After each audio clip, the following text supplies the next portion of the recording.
तर भावांनो, जय श्रीराम. मी ब्लॉगर ओम्या.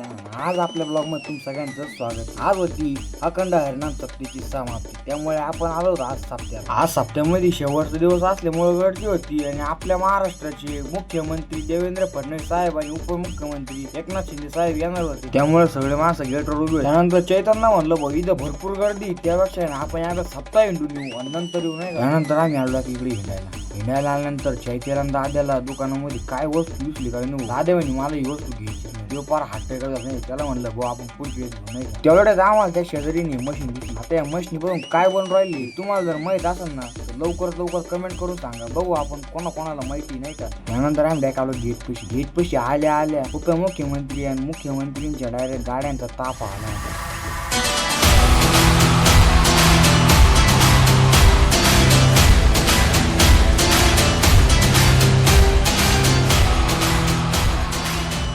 त्यानंतर आम्ही डायरेक्ट आलो ट्रॅक्टरला, कारण यांना सगळ्या पोरांना वाटून दिली होती ट्रॅक्टर. त्या ट्रॅक्टरवर आल्यानंतर बघा ट्रॅक्टरवर पब्लिक एवढी होती की अख्ख्या सप्त्यामध्ये कोणत्या ट्रॅक्टरवर एवढी पब्लिक नसेल ना तेवढी या ट्रॅक्टरवर पब्लिक होती नाही का. तेवढ्यात माया म्हणे भाऊ आपल्याला शेवट प्रसाद भेटणार नाही, त्याच्यामुळे मी ना आधीच खाऊन घेणार नाही का. त्याच्या या दोघांची थोडी गणगण वेगळी चालली. त्यात भैया म्हणजे भाऊ आज घरी प्रसाद कशावर न्यायचा, कारण मी आता काय पैसे आणले नाही. त्यानंतर सगळ्या पंक्ती बसल्या होत्या. महाप्रसाद वाटण्याचं काम चालू झालं. आणि जेव्हा पाऊस यायला लागला विचारूच नका, असा रपा पाऊस आला ना 2 मिनिटात सगळं ओल्लं करून गेला. पण काय पाणी साचलं नाही होत. तू काय 2 मिनिटं येतो आणि परत जातो, दरवेळच आहे नाही का. यावर्षी तर काय पाऊस होईना. मग काय सगळं संपलं ना आपण निघलो होतो घरी. त्यानंतर घरी जाताना रस्त्यावर मोकार गर्दी होती, त्यामुळे मला शॉर्टकट मारावा. पण नंतर कळलं शॉर्टकट मारायला जागा नाही, त्यामुळे आम्ही परत खाली उतरलो, मग निघलो होतो घरी.